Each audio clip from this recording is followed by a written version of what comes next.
بسم اللہ الرحمن الرحیم۔ منشیات یعنی نشہ ایک لعنت ہے اور اس میں ملوث ہر شخص جو ہے وہ گناہ گار ہے۔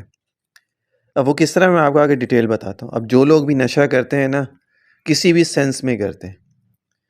تو وہ یہ ویڈیو ضرور پوری اینڈ تک سن لیں، تو انشاءاللہ تعالیٰ ان کی رہنمائی بھی ہو جائے گی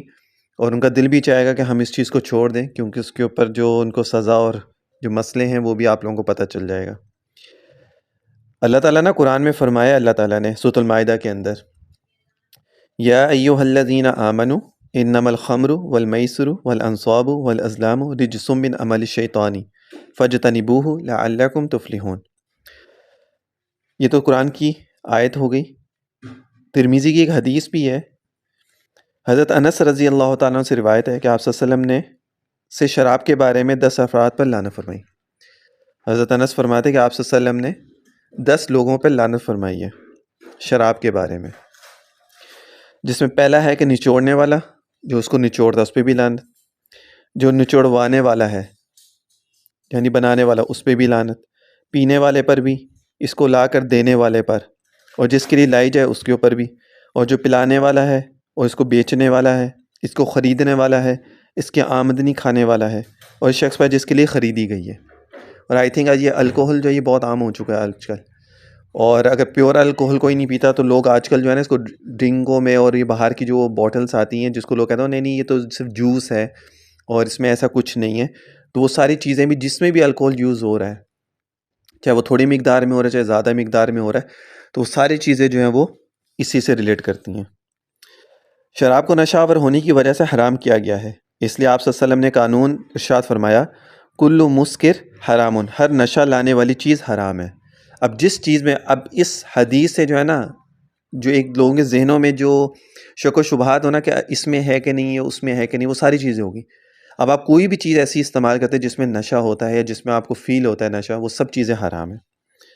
لہذا دور جدید کی ہر طرح کی منشیات حرام ہیں، جیسے بھنگ، چرس، ہیروئن وغیرہ، اور اس سے بھی جدید جو آج کل آیا ہے وہ شیشہ جس کو ہم لوگ کہتے ہیں، جس کو پینے سے اس سے بھی نشہ اور وہ دماغ میں اچڑتی، وہ بھی چیز جائز نہیں ہے۔ اہل عرب شراب کے عادی تھے، چنانچہ شریعت اسلام نے شراب کو درجہ بدرجہ حرام کیا، اس لیے کہ عمر بھر کی عادت، خصوصاً نشہ کی عادت چھوڑنا انسانی طبیعت پر انتہائی شکل اور مشقت والا کام ہے۔ عربی محاورہ ہے یعنی کسی عادت کا چھوڑنا شیر خوار بچے کو ماں کے دودھ سے چھڑوانے سے بھی زیادہ سخت ہوتا ہے۔ فرما بردار صحابہ رضی اللہ تعالیٰ نے پہلا حکم پاتے ہی اپنے گھروں میں جو شراب رکھی تھی اسی وقت اس کو بہا دیا۔ حضرت عبداللہ بن عمر کا بیان ہے کہ جب آپ صلی اللہ علیہ وآلہ وسلم نے مدینہ کی گلیوں میں یہ آواز لگوائی کہ شراب حرام کر دی گئی ہے، تو جس کے ہاتھ میں جو برتن شراب کا تھا اس کو وہیں پھینک دیا، جس کے پاس شراب کا جام بھی تھا اس کو گھر سے باہر لا کر توڑ دیا۔ حضرت انس اس وقت ایک مجلس میں دور جام کے ساقی بنے ہوئے تھے، یعنی ایک مجلس میں جیسے وہ ہوتا ہے نا 3-4 لوگ بیٹھ کے اور وہ ایک ساتھ مل کے پی رہے ہوتے، وہ والا حساب تھا۔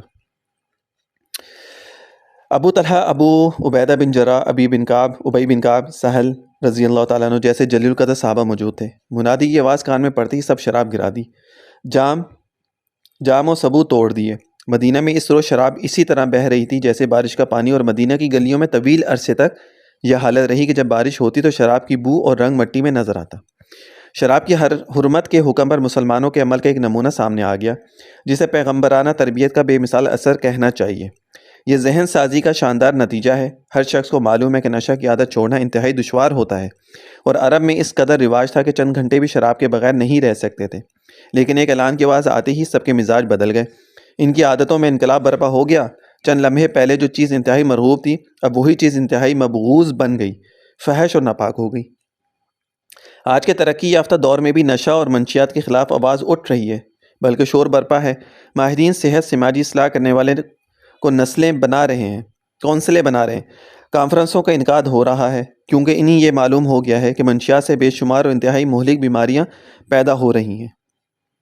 ذرائع ابلاغ و نشر و اشاعت کے نئے نئے ذرائع جو ترقی یافتہ دور میں انقلاب کا اہم ذریعہ سمجھے جاتے ہیں، یہ تمام منشیات کے خلاف بول رہے ہیں، جہاد کر رہے ہیں، لیکن بات بنتی نظر نہیں آتی، اس لیے کہ آپ صلی اللہ علیہ وسلم کے طریقے اور دور جدید کے طریقے میں ایک بہت بڑا فرق ہے، اور وہ یہ ہے کہ شریعت اسلام نے صرف قانون کو قوم کی اصلاح کے لیے کبھی کافی نہیں سمجھا، بلکہ قانون سے پہلے ان کی ذہنی تربیت کی عبادت پرہیزگاری اور فکر آخرت کی کیمیاوی نسخوں سے ان کے مزاجوں میں ایک انقلاب پیدا کر کے ایسے افراد پیدا کیے جو آپ صلی اللہ علیہ وسلم کی آواز پر جان و مال سب کچھ قربان کرنے کے لیے تیار ہو جائیں۔ ذہنوں کو ہموار کرنے کے لیے بے شک اب بھی بہت زور جا رہا ہے، لیکن زور میں ہر طرح کا شور ہے، مگر فکر آخرت اور احکام الہیہ کا احساس اجاگر کرنے کا عزم نہیں ہے۔ وجوہات تلاش کی جائیں گی کہ آخر منشیات کا طوفان کیوں آیا۔ نوجوان نسل ذہنی دباؤ اور پریشانیوں کا مقابلہ نہ کر سکی تو ادھر آ گئی۔ کیا ان کو ذہن نشین نہیں کروایا گیا کہ اسلام نے ہمیں اطمینان قلب کے لیے ذکر الہی سکھایا ہے؟ اللہ بذکر اللہ تطمئن القلوب۔ کیا ماں باپ اولاد سے غافل تو نہیں ہو گئے کہ جس کے نتیجے میں یہ دن دیکھنے کو ملا جب آپ صلی اللہ علیہ وسلم نے ماں باپ کو اولاد کی تربیت کا ذمہ قرار دیا؟ کیا لوگوں کو حرص و لالچ کے اندھے کنویں میں گرنے سے بچانے کے لیے اسلام نے ذریعہ اصول نہیں سکھائے؟ دور جدید میں احکام اسلام کی روشنی میں ذہن سازی کے ساتھ ساتھ اس دور کے تقاضوں کو سامنے رکھتے ہوئے منشیات کے لیے سخت سے سخت سزائیں مقرر کی جائیں اور پھر اس میں بلا امتیاز فوری کارروائی کر کے اس لعنت سے چھٹکارا حاصل کیا جا سکتا ہے۔ آپ صلی اللہ علیہ وسلم کے زمانے میں حضرت ابو بکر صدیق کے دور میں اور حضرت عمر کے آغاز میں شراب کا نشہ کرنے والے پائے جاتے تو ان کو لوگ ہاتھوں اور جوتوں سے مارتے اور چادروں کے کوڑے بنا کر مارتے، کھجور کی ٹہنیوں سے مارا جاتا۔ حضرت عمر نے بڑھتی ہوئی بیماری کو دیکھتے ہوئے 40 کوڑوں کی سزا مقرر کی۔ جب شراب پینے والوں کی تعداد بڑھی تو اسی کو کوڑوں کی سزا مقرر کی، 80 کوڑوں کی۔